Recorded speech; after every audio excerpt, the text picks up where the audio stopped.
ത്രിയേക ദൈവത്തിന് സ്തുതി.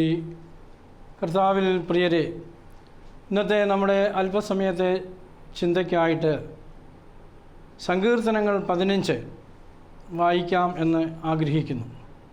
15-ാം സങ്കീർത്തനം.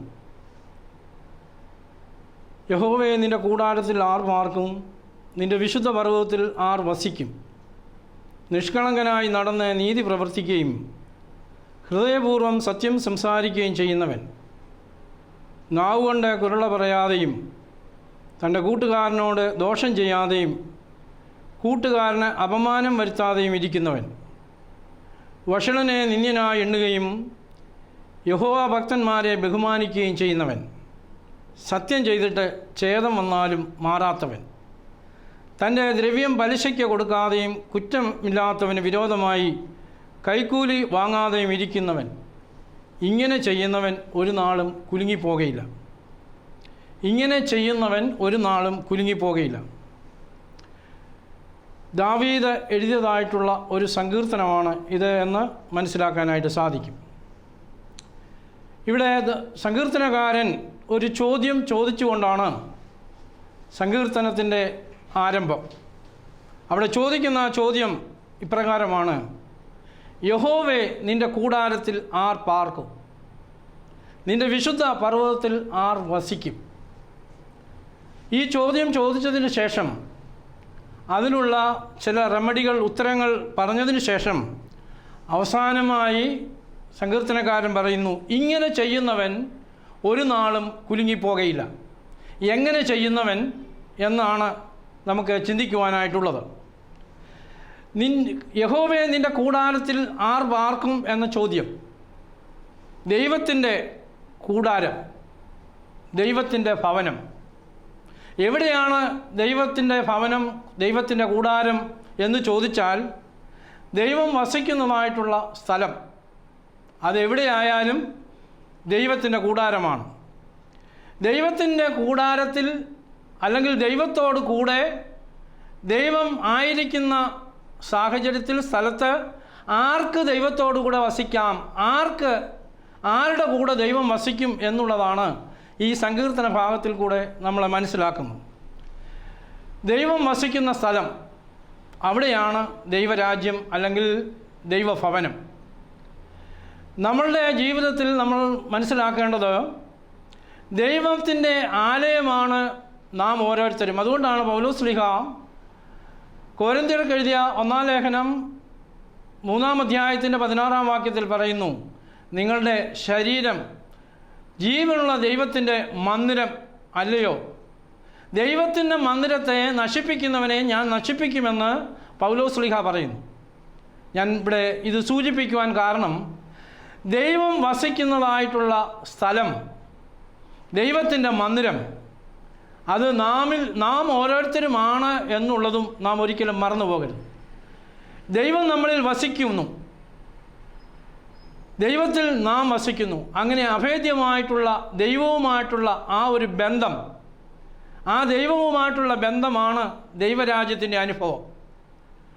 ദൈവം വസിക്കുന്ന സ്ഥലത്ത് ദൈവമാണ് ഭരണകർത്താവ്, ദൈവമാണ് കാര്യങ്ങളെ നിയന്ത്രിക്കുന്നത്. അങ്ങനെ ദൈവത്താൽ ഭരിക്കപ്പെടുകയും നിയന്ത്രിക്കപ്പെടുകയും ചെയ്യുന്ന സ്ഥലം ദൈവരാജ്യമാണ്. അത് നമ്മുടെ ജീവിതങ്ങളിലായിരിക്കണം, നമ്മുടെ കുടുംബങ്ങളിലായിരിക്കണം, നമ്മുടെ സമൂഹത്തിലായിരിക്കണം. അങ്ങനെ ദൈവവുമായിട്ടുള്ള ബന്ധത്തിൽ ദൈവരാജ്യത്തിൻ്റെ അനുഭവം, ദൈവരാജ്യമെന്ന് പറയുന്നത് ഐഹികമല്ല. അത് ദൈവരാജ്യമെന്ന് പറയുന്നത് ഭക്ഷണമല്ല, അത് പാനീയമല്ല, അത് പരിശുദ്ധാത്മാവിൽ സമാധാനമാണ്, സന്തോഷമാണ് എന്ന് മനസ്സിലാക്കാൻ സാധിക്കും. ഇത് ഒരനുഭവമാണ്. അപ്പോൾ ദൈവത്തോടുകൂടെ വസിക്കുന്നതായിട്ടുള്ള ജീവിതം, സമാധാനവും സന്തോഷവും അനുഭവിക്കുന്ന ദൈവമക്കളുടെ കൂട്ടായ്മയാണ്, ദൈവമക്കളുമായിട്ടുള്ള ബന്ധമാണ്, അത് കർത്താവുമായിട്ടുള്ള ബന്ധമാണ് എന്ന് മനസ്സിലാക്കാനായിട്ട് സാധിക്കും. കർത്താവ് എവിടെ വസിക്കുന്നു എന്നാണ് ഇവിടെ സങ്കീർത്തനക്കാരൻ ചോദിക്കുന്നത്. യഹോവ പരിശുദ്ധൻ പരിശുദ്ധൻ പരിശുദ്ധൻ എന്ന് നാം എല്ലാ കുർബാനകളിലും ആരാധനകളിലും നമ്മൾ ഉരുവിടാറുണ്ട്. അതുകൊണ്ട് ഈ പരിശുദ്ധനായ ദൈവത്തിന് അശുദ്ധമായിട്ടുള്ള സ്ഥലങ്ങളിലോ വാസസ്ഥലത്തോ ജീവിക്കുവാൻ സാധിക്കുകയില്ല, അല്ലെങ്കിൽ പ്രവേശിക്കാൻ കഴിയുകയില്ല. അതവൻ ഇഷ്ടപ്പെടുന്നില്ല. അതുകൊണ്ട് തന്നെ പാപികളെ ദൈവം ഇഷ്ടപ്പെടുന്നു എങ്കിൽ പോലും പാപത്തെ ദൈവം വെറുക്കുന്നു എന്ന് തിരുവചനം നമ്മളെ ഓർപ്പിക്കുന്നു. അതുകൊണ്ട് പരിശുദ്ധനായ ദൈവം വിശുദ്ധിയുള്ളവരുടെ ഉള്ളിൽ വസിക്കണം. അപ്പോൾ ഞാൻ പറഞ്ഞതിൻ്റെ ഉദ്ദേശം, ദൈവം വിശുദ്ധനാകൊണ്ട് നാം ഓരോരുത്തരും ദൈവം പാർക്കണമെങ്കിൽ വിശുദ്ധരായി തീരണം. ഹൃദയശുദ്ധിയുള്ളവർ ഭാഗ്യവാന്മാർ, അവർ ദൈവത്തെ കാണും. അപ്പോൾ ദൈവത്തെ കാണുവാനും ദൈവം വസിക്കുന്ന സ്ഥലത്ത് പാർക്കുവാനും ദൈവം നമ്മളിൽ വസിക്കുവാനും ചെയ്യേണ്ടത് എന്താണ് എന്ന് ചോദിച്ചാൽ, നമ്മൾ വിശുദ്ധിയുള്ളവരായി ജീവിക്കുക എന്നുള്ളതാണ്.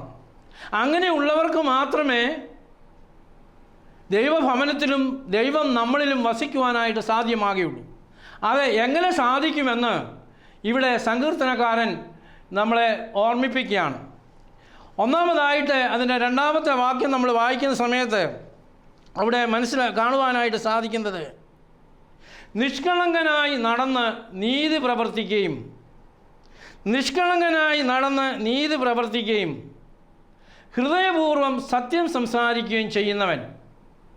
അതിൻ്റെ അവസാനത്തെ വാക്യത്തിൻ്റെ അവസാന ഭാഗം, ഇങ്ങനെ ചെയ്യുന്നവൻ ഒരു നാളും കുലുങ്ങിപ്പോകയില്ല.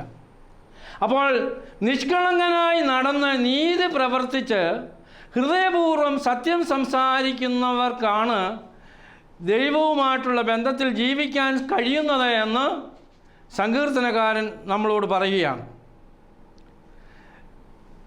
നിഷ്കളങ്കനായി നടക്കുക എന്നുള്ള വാക്കുകൊണ്ട് എന്താണ് നാം ഉദ്ദേശിക്കേണ്ടത്? ഇവിടെ ഇംഗ്ലീഷിൽ അതിന് പറയുന്നത് സ്റ്റെബിലിറ്റി ഇൻ ക്യാരക്ടർ എന്നാണ് അവിടെ നമുക്ക് മനസ്സിലാക്കാൻ സാധിക്കുന്നത്. സ്റ്റെബിലിറ്റി ഇൻ ക്യാരക്ടർ, സ്വഭാവത്തിന് സ്ഥിരതയുണ്ടായിരിക്കണം. സ്ഥിരതയില്ലാത്ത അനുഭവം, ആടിപ്പോകുന്നതായിട്ടുള്ള അനുഭവം, അല്ലെങ്കിൽ പ്രലോഭനങ്ങൾ കണ്ട് വഴങ്ങിപ്പോകുന്നതായിട്ടുള്ള അനുഭവം, ഇങ്ങനെയുള്ളവർക്ക് നിഷ്കളങ്കരായി ജീവിക്കുവാൻ സാധ്യമല്ല എന്ന് തിരുവചനം നമ്മളെ ഓർപ്പിക്കുന്നുണ്ട്. പ്രത്യേകിച്ച് ഈ നിഷ്കളങ്കത എവിടെ നിന്നാണ് ഉത്ഭവിക്കുന്നത് എന്ന് ചോദിച്ചാൽ, അത് നമ്മളുടെ ഓരോരുത്തരുടെയും മനുഷ്യ ഹൃദയത്തിൽ നിന്നാണ് എന്ന് മനസ്സിലാക്കാൻ സാധിക്കും. അതുകൊണ്ട് തന്നെയാണ് ദൈവവചനവും നമ്മളെ ഓർപ്പിക്കുന്നത്, ദൈവം ഹൃദയങ്ങളെ തൂക്കി നോക്കുന്നു. അപ്പോൾ ഹൃദയത്തിൽ നിന്നാണ് എല്ലാ അശുദ്ധതയും ഉണ്ടാകുന്നത് എന്ന തിരുവചനം ഓർപ്പിക്കുന്നത് കൊണ്ടാണ് ദൈവം ഹൃദയങ്ങളെ തൂക്കി നോക്കുന്നു എന്ന് പറയുന്നത്. നമുക്കറിയാം, നമ്മുടെ ജീവിതത്തിൽ ഹൃദയത്തിൽ നിന്നാണ് എല്ലാ അശുദ്ധതകളും വരുന്നത്. വേദപുസ്തകം നാം പഠിക്കുന്നതായ സമയത്ത് പല വിധത്തിലുള്ള ഹൃദയങ്ങളെക്കുറിച്ച് സൂചിപ്പിക്കുന്നുണ്ട്. അതെല്ലാം ഇവിടെ വിവരിക്കുവാനോ പറയുവാനോ സമയമില്ലാത്തതുകൊണ്ട് ഒന്ന് സൂചിപ്പിച്ച് ഞാൻ ആ ഭാഗം വിടുകയാണ്. ഒന്ന്, യെശയ്യാപ്രവാചകൻ്റെ പുസ്തകം 44-ാം അധ്യായം 20-ാം വാക്യത്തിൽ പറയുന്നു, വഞ്ചിക്കപ്പെട്ട ഹൃദയം. വഞ്ചിക്കപ്പെട്ട അവൻ്റെ ഹൃദയം അവനെ തെറ്റിച്ച് കളയുന്നു. വഞ്ചിക്കപ്പെട്ടവ, യാക്കോബ്, ഏശാവ്, യൂദ, ഇങ്ങനെയുള്ള പലരെക്കുറിച്ചും നമ്മൾ ചിന്തിക്കുമ്പോൾ വഞ്ചിക്കപ്പെട്ടവരാണ്, വഞ്ചനയാണ് ഹൃദയത്തിലിരിക്കുന്നത്. അങ്ങനെ ഉള്ളവർക്ക് നിഷ്കളങ്കരായി ജീവിക്കുവാൻ സാധ്യമല്ല. വീണ്ടും നമ്മൾ മുന്നോട്ട് പോകുമ്പോൾ ഭിന്ന ഹൃദയമുള്ളവർ, ഹോശയ്യാ പ്രവാചകൻ്റെ പുസ്തകം 10-ാം അധ്യായം 2-ാം വാക്യത്തിൽ അവിടെ ഹൃദയം വിഭാഗിക്കപ്പെട്ട ഹൃദയം, ദൈവത്തെയും മാമോനെയും സ്നേഹിക്കുവാൻ ഒരുമിച്ച് ആർക്കും കഴിയുകയില്ല. ദൈവത്തെയും പണത്തെയും സേവിക്കുവാൻ ഒരിക്കലും കഴിയുകയില്ല. അതുകൊണ്ട് വഞ്ചിക്കപ്പെട്ട ഹൃദയം, ഭിന്ന ഹൃദയമുള്ളവർ. വീണ്ടും നമ്മൾ ഓർപ്പിക്കുമ്പോൾ കല്ലായുള്ള ഹൃദയം ഞാൻ അവരുടെ ജഡത്തിൽ നിന്ന് നീക്കി മാംസമായുള്ള ഹൃദയം തരും എന്ന് കൊടുക്കുമെന്ന് പറഞ്ഞിരിക്കുന്നു. ഫറവോൻ ഒക്കെ നമ്മൾ ചിന്തിക്കുന്ന സമയത്ത് കല്ലായിട്ടുള്ള ഹൃദയത്തെ നമുക്ക് കാണാനായിട്ട് സാധിക്കും. ഉൽപ്പത്തി പുസ്തകം 6-ാം അധ്യായം 5-ാം വാക്യത്തിൽ ദോഷമുള്ള ഹൃദയത്തെക്കുറിച്ച് നമ്മൾ വായിക്കുന്നു. ഭൂമിയിൽ മനുഷ്യൻ്റെ ദുഷ്ടത വലിയതെന്നും അവൻ്റെ ഹൃദയവിചാരങ്ങളുടെ നിരൂപണമൊക്കെയും എല്ലായ്പ്പോഴും ദോഷമുള്ളതാണെന്ന് നമ്മളെ കാണുന്നു. വീണ്ടും നേരില്ലാത്ത ഹൃദയം എല്ലാറ്റിനേക്കാളും കപടവും വിഷമവുമാണ്. ഇങ്ങനെയുള്ളതായ ഹൃദയമുള്ളവർക്ക് നിഷ്കളങ്കരായി ജീവിക്കുവാൻ സാധ്യമല്ല. അതുകൊണ്ടാണ് തിരുവചനം പറയുന്നത്, നിഷ്കളങ്കരായി നടന്ന് ഹൃദയപൂർവ്വം സത്യം സംസാരിക്കുന്നവർ, ഇങ്ങനെ ചെയ്യുന്നവർ ദൈവഭവനത്തിൽ വസിക്കും. അങ്ങനെയുള്ളവർക്ക് ഒരു നാളും കുലുങ്ങിപ്പോകേണ്ട ആവശ്യമില്ല. കുലുങ്ങുക എന്നുള്ള വാക്ക് ഇവിടെ ഉപയോഗിച്ചിരിക്കുന്നത് ബ്ലെയിംലെസ്, അതായത് ബ്ലെയിം ഇല്ലാത്തതായിട്ടുള്ള ഒരു ജീവിതം നയിക്കുവാൻ തക്കവണ്ണം നമുക്ക് സാധിക്കണമെങ്കിൽ നിഷ്കളങ്ക ഹൃദയം വേണം. അബ്രാഹാമിനെ കുറിച്ച് നമ്മൾ പഠിക്കുമ്പോൾ അബ്രാഹാമിൻ്റെ ജീവിതത്തിൽ അവൻ ബ്ലെയിംലെസ് ആയിരുന്നു എന്ന് നമുക്ക് കാണുവാനായിട്ട് സാധിക്കും. അവൻ നിഷ്കളങ്കനായിരുന്നതുകൊണ്ട് അവൻ ബഹുജാതികൾക്ക് പിതാവായി ദൈവം അവനെ ഉയർത്തുകയും അവനെ വിശ്വാസികളുടെ പിതാവായി ഇന്നും നാം ആരാധിക്കുന്നു, നമ്മൾ അഭയം പ്രാപിക്കുന്നു. അതുകൊണ്ട് നിഷ്കളങ്കനായി നടക്കുക എന്നുള്ളതാണ് ദൈവ ആലയത്തിൽ ദൈവത്തോട് ചേർന്ന് വസിക്കുവാനായിട്ടുള്ള ഒന്നാമത്തെ കാര്യം. അതുകൊണ്ട് സങ്കീർത്തനക്കാരൻ ചോദിക്കുന്ന ചോദ്യം, യഹോവേ നിൻ്റെ കൂടാരത്തിൽ ആർ പാർക്കും എന്ന് ചോദിക്കുമ്പോൾ നിഷ്കളങ്കനായി നടന്ന് നീതി പ്രവർത്തിക്കുന്നവർ, സത്യം സംസാരിക്കുന്നവർ, ഇങ്ങനെയുള്ളവർ ബ്ലെയിംലെസ് ആണ്.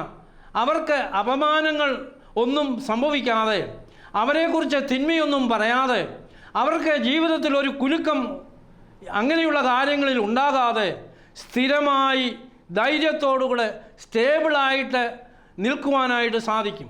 അങ്ങനെയുള്ളവരുടെ ഹൃദയത്തിലാണ് ദൈവത്തിന് കൂടാരം, ഭവനം എന്നുള്ളതാണ് ഇവിടെ സങ്കീർത്തനക്കാരൻ പറയുന്നത്. അതുകൊണ്ട് ഒന്നാമതായിട്ട് നാം മനസ്സിലാക്കുന്നത് സ്റ്റെബിലിറ്റി ഇൻ ക്യാരക്ടർ, നിഷ്കളങ്കനായി നടന്ന് നീതി പ്രവർത്തിക്കുകയും ഹൃദയപൂർവ്വം സത്യം സംസാരിക്കുകയും ചെയ്യുന്നവൻ. ഇങ്ങനെ ചെയ്യുന്നവർ ഒരു നാളും കുലുങ്ങിപ്പോകയില്ല. അങ്ങനെയുള്ളവർക്ക് ദൈവവുമായിട്ടുള്ള ബന്ധത്തിൽ ജീവിക്കുവാൻ സാധിക്കുമെന്ന് ഇവിടെ സങ്കീർത്തനക്കാരൻ നമ്മളെ ഓർമ്മിപ്പിക്കുകയാണ്. രണ്ടാമതായിട്ട് ഇവിടെ അടുത്ത വാക്യം നമ്മൾ വായിക്കുമ്പോൾ, നാവ് കൊണ്ട് കുരള് പറയാതെയും കൂട്ടുകാരനോട് ദോഷം ചെയ്യാതെയും കൂട്ടുകാരന് അപമാനം വരുത്താതെയും ഇരിക്കുന്നവൻ. നാവ് കൊണ്ട് കുരള പറയാതെ ഇരിക്കുന്നവൻ, കൂട്ടുകാരനോട് ദോഷം ചെയ്യാതെയും കൂട്ടുകാരന് അപമാനം വരുത്താതെയും ഇരിക്കുന്നവൻ. Stability in relationship. ഞാനും ദൈവവുമായിട്ടുള്ള ബന്ധം എങ്ങനെയാണ് സമൂഹത്തിൽ മറ്റുള്ളവർ മനസ്സിലാക്കുന്നത് എന്ന് ചോദിച്ചാൽ അത് നമ്മുടെ മറ്റുള്ളവരുമായിട്ടുള്ള ബന്ധങ്ങളിലാണ്. സാഹോദര്യ ബന്ധം ഇല്ലാത്തവന് ദൈവത്തെ കാണുവാൻ കഴിയുകയില്ല. അതുകൊണ്ട് സ്റ്റെബിലിറ്റി ഇൻ റിലേഷൻഷിപ്പ്, ബന്ധങ്ങൾ എപ്പോഴും സ്ഥിരതയുള്ളതായിരിക്കണം. എനിക്ക് എൻ്റെ സഹോദരനുമായിട്ട് ബന്ധമില്ലാതെ ഞാൻ ഒരു ദൈവീക ഭവനത്തിൽ വസിക്കുന്നവനാണ്, ഒരു സുവിശേഷകനാണ്, ഒരു പട്ടക്കാരനാണ് എന്ന് പറഞ്ഞതുകൊണ്ട് യാതൊരു അർത്ഥവുമില്ല. കാരണം എന്താണെന്ന് ചോദിച്ചാൽ സഹോദരനെ സ്നേഹിക്കാത്തവന് ദൈവത്തെ സ്നേഹിക്കുവാൻ കഴിയുകയില്ല. ഉൽപ്പത്തി പുസ്തകം നാം വായിക്കുന്ന സമയത്ത് അവിടെ ഹാബേലിനെ കുറിച്ച് കായീനോട് ചോദിക്കുകയാണ്, നിൻ്റെ സഹോദരൻ ഹാബേൽ എവിടെ? അതുകൊണ്ട് ഇന്ന് നാം ഓരോരുത്തരും ഓർത്തിരിക്കേണ്ടത് എന്താണെന്ന് ചോദിച്ചാൽ, ദൈവമക്കളായി ദൈവാലയത്തിൽ ദൈവത്തെ ആരാധിക്കുന്നവരും വിശുദ്ധ കുർബാന അനുഭവിക്കുന്നവരും ആകുന്നു. അതുകൊണ്ട് ഞാൻ ദൈവവുമായിട്ടുള്ള ബന്ധമാണ് എൻ്റെ ബന്ധമെന്ന് ആരെങ്കിലും ചിന്തിച്ച് ജീവിക്കുന്നെങ്കിൽ കർത്താവ് നിന്നോട് ചോദിക്കുകയാണ്, നിൻ്റെ സഹോദരൻ എവിടെയാണ്? സഹോദരനില്ലാതെ ദൈവത്തെ കാണുവാൻ സാധ്യമല്ല. മാത്രമല്ല സഹോദരന്മാർ ഒത്തൊരുമിച്ച് വസിക്കുന്നത് എത്ര ശുഭം, എത്ര മനോഹരം. അങ്ങനെയുള്ളതാണ് ദൈവത്തിൻ്റെ ഭവനം. ഒരു കുടുംബത്തിൽ ഭാര്യയും ഭർത്താവും മാതാവും പിതാവും കുഞ്ഞുങ്ങളും ഒന്നിച്ച് നല്ല ബന്ധത്തിൽ ദൈവവുമായിട്ടുള്ള ബന്ധത്തിൽ സ്നേഹത്തിൽ ജീവിക്കുമ്പോഴാണ് അത് ഒരു ദൈവഭവനമായി മാറുന്നത്, അത് ദൈവരാജ്യമായി മാറുന്നത്. അതുകൊണ്ട് കുടുംബം ദൈവരാജ്യമായി മാറണമെങ്കിൽ, ദൈവം വസിക്കുന്ന ഭവനമായി മാറണമെങ്കിൽ അവിടുത്തെ ബന്ധങ്ങൾ, ഭാര്യാഭർത്തൃ ബന്ധങ്ങളും മാതാപിതാക്കളും കുഞ്ഞുങ്ങളും തമ്മിലുള്ള ബന്ധങ്ങൾ, അയൽവക്കവുമായിട്ടുള്ള ബന്ധങ്ങൾ ശരിയായിട്ട് സ്റ്റേബിളായി നിന്നെങ്കിൽ മാത്രമേ ഉള്ളൂ. ദൈവവുമായിട്ടുള്ള ബന്ധം നാം എപ്രകാരം കാത്തു സൂക്ഷിക്കുവാൻ ആഗ്രഹിക്കുന്നുവോ അപ്രകാരം മറ്റുള്ളവരുമായിട്ടുള്ള ബന്ധം, സാഹോദര്യ ബന്ധം നിലനിർത്തുവാൻ സാധിക്കുന്നവർക്ക് മാത്രമേ ജീവിതത്തിൽ കുലുങ്ങിപ്പോകാതെ സ്റ്റേബിളായി ദൈവഭവനത്തിൽ വസിക്കുവാൻ കഴിയുകയുള്ളൂ.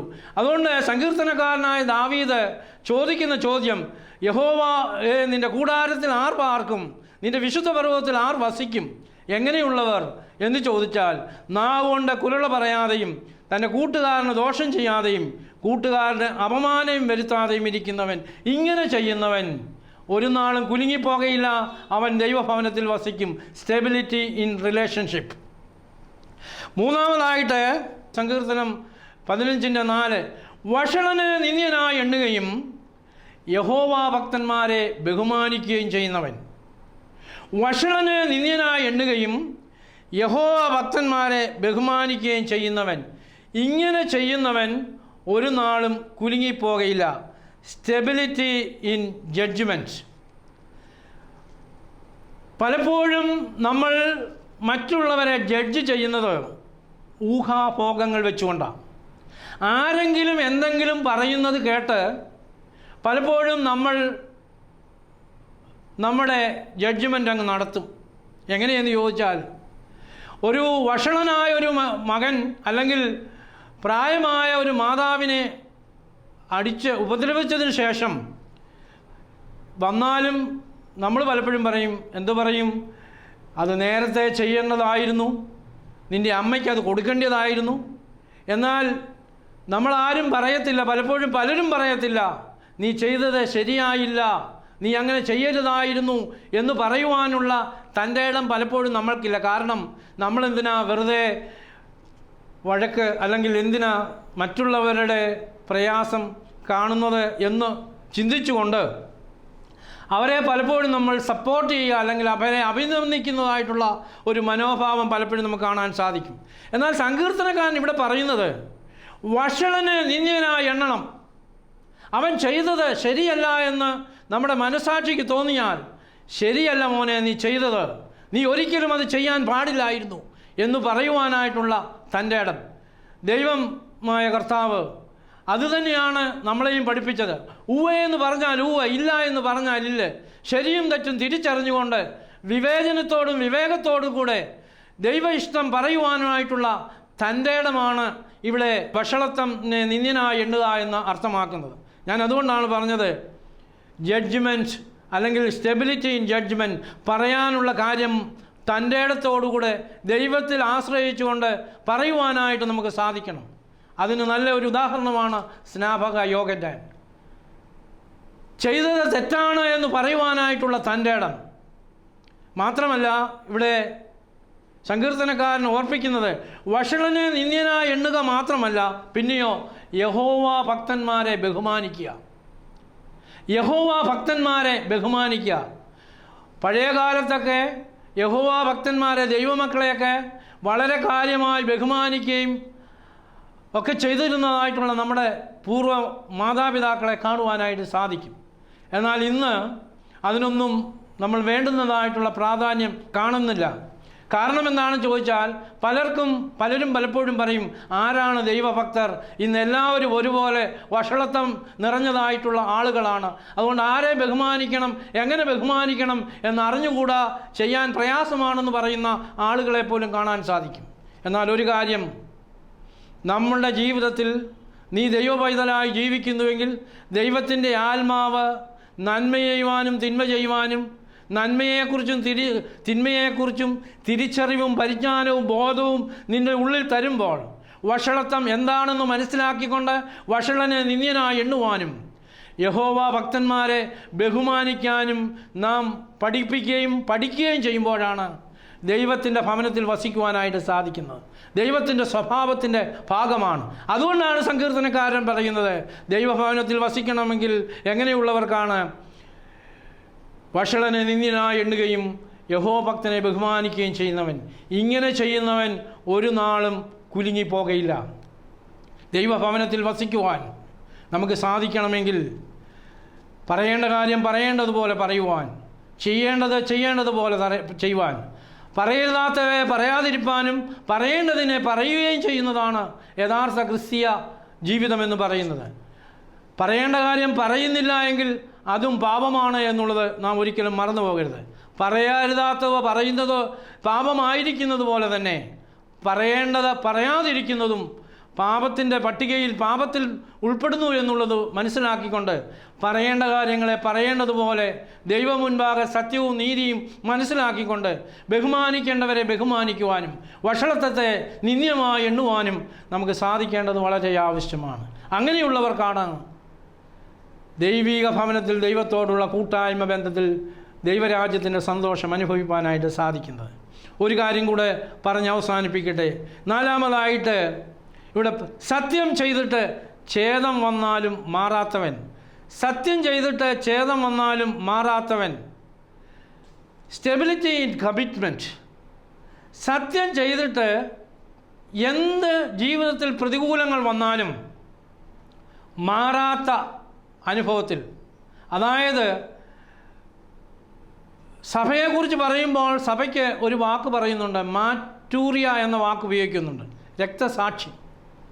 രക്തസാക്ഷികളെ സംബന്ധിച്ച് നമ്മൾ പഠിക്കുമ്പോൾ അവരുടെ ജീവിതത്തിൽ എന്താണ് എന്ന് ചോദിച്ചാൽ, അവർ ഒരു കാര്യം തീരുമാനമെടുത്താൽ, ദൈവത്തിന് വേണ്ടി ജീവിക്കുവാൻ അവർ തീരുമാനമെടുത്തിട്ടുണ്ടെങ്കിൽ അവർ ഒരിക്കലും പിന്മാറുന്ന പ്രശ്നമില്ല. നോ ടേണിംഗ് ബാക്ക് എന്നാണ് അതിൻ്റെ അർത്ഥം. ജീവിതത്തിൽ ദൈവവുമായിട്ടുള്ള ബന്ധത്തിൽ തീരുമാനങ്ങൾ എടുത്തിട്ടുണ്ടെങ്കിൽ ഒരിക്കലും പിന്മാറുവാൻ നമുക്ക് ഇടയായിത്തീരരുത്. സ്റ്റെബിലിറ്റി ഇൻ കമ്മിറ്റ്മെൻറ്റ്, നമ്മുടെ സമർപ്പണം ദൈവവുമായിട്ടുള്ള ബന്ധത്തിൽ എങ്ങനെയിരിക്കുന്നു എന്നുള്ളത് നാം ഓർക്കേണ്ടതും നമ്മൾ ചിന്തിക്കേണ്ടതും വളരെ ആവശ്യമാണ്. അതുകൊണ്ടാണ് പൗലോസ് ശ്ലീഹ പറയുന്നത്, സത്യം ചെയ്തിട്ട് ഛേദം വന്നാലും മാറാത്തവൻ എന്ന് മാത്രമല്ല, എന്നാൽ ക്രിസ്തുയേശുവിൽ ഭക്തിയോടെ ജീവിപ്പാൻ മനസ്സുള്ളവർക്ക് എല്ലാം ഉപദ്രവമുണ്ടാകും.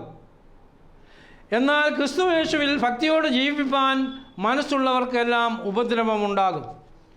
ദൈവപാതയിൽ ദൈവത്തോട് ചേർന്ന് വസിക്കുന്നത് ഒരു പക്ഷെങ്കിൽ അത്ര സുഗമമായിട്ടുള്ള ഒരു യാത്രയല്ലായിരിക്കാം.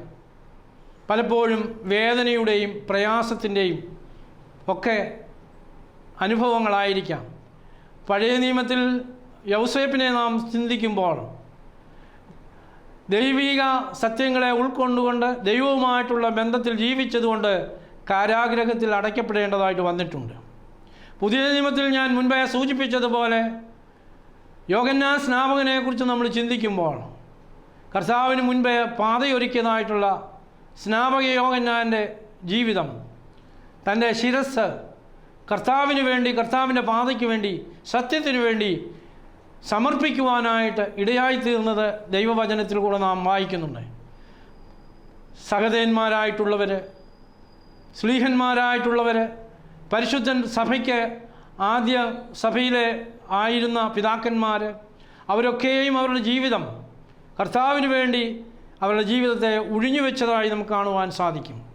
അതുകൊണ്ട് ദൈവസന്നിധിയിൽ നാം ഒരു തീരുമാനമെടുത്ത് ദൈവമക്കളായി ജീവിക്കുവാൻ ആഗ്രഹിക്കുന്നെങ്കിൽ പ്രതികൂലങ്ങൾ വരാം, പ്രശ്നങ്ങൾ വരാം, പലവിധത്തിലുള്ള ജീവിതത്തിൻ്റെ പ്രതികൂല കാലാവസ്ഥയിൽ മരണം പോലും ഒരുപക്ഷെ സ്വീകരിക്കേണ്ടി വന്നാൽ അതിൻ്റെ നടുവിൽ സത്യം ചെയ്തിട്ട് ഛേദം വന്നാലും മാറാത്തവൻ അങ്ങനെ നിൽക്കുന്നവർക്ക് മാത്രമേ കുലുങ്ങിപ്പോകാതെ ദൈവഭവനത്തിൽ ദൈവരാജ്യത്തിൽ കാണപ്പെടുവാൻ കഴിയുകയുള്ളൂ എന്ന് നാം മനസ്സിലാക്കണം.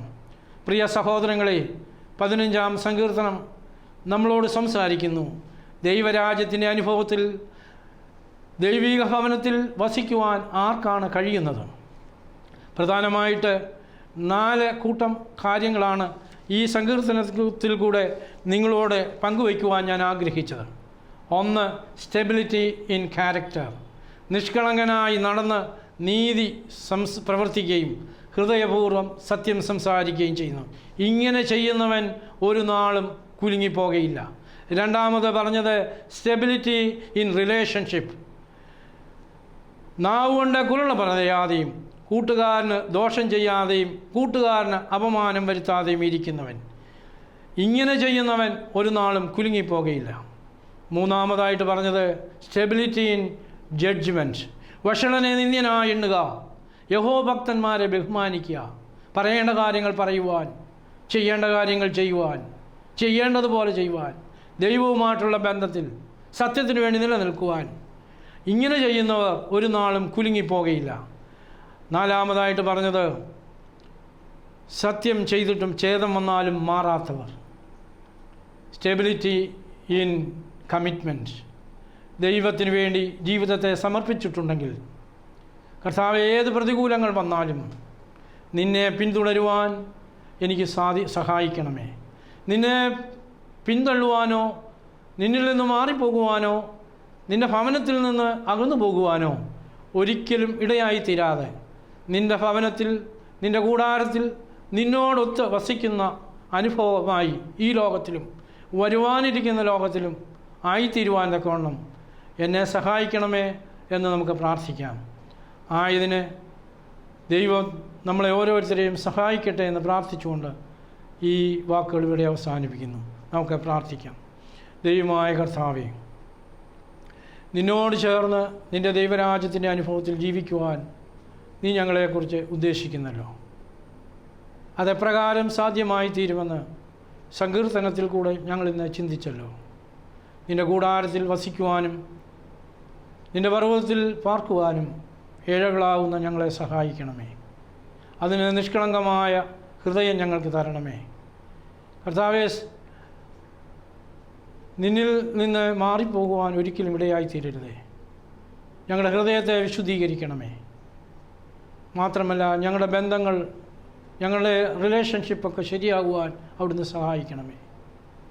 ദൈവമായ കർത്താവേ, പറയേണ്ടത് പറയുവാൻ, പറയരുതാത്തത് പറയാതിരിപ്പാൻ, വഷളനെ നിന്ദ്യനായെണ്ണി യഹോഭക്തന്മാരെ ബഹുമാനിക്കുവാൻ, നീയുമായിട്ടുള്ള ബന്ധത്തിൽ സത്യം ചെയ്തിട്ട് ഛേദം വന്നാലും മാറാതെ നിന്നോട് ചേർന്ന് ജീവിച്ച് ഞങ്ങൾ നിൻ്റെ രാജ്യത്തിൽ കാണപ്പെടുവാൻ, നിൻ്റെ ഭവനത്തിലായിരിക്കാൻ ഞങ്ങളെല്ലാവരെയും സഹായിക്കണമേ. നിൻ്റെ കൃപയിൽ ഞങ്ങളെല്ലാവരെയും സൂക്ഷിക്കണമേ. ആയത് പിതാവിൻ്റെയും പുത്രൻ്റെയും ജീവനും വിശുദ്ധിയുമുള്ള റൂഹായുടെയും തിരുനാമത്തിൽ തന്നെ.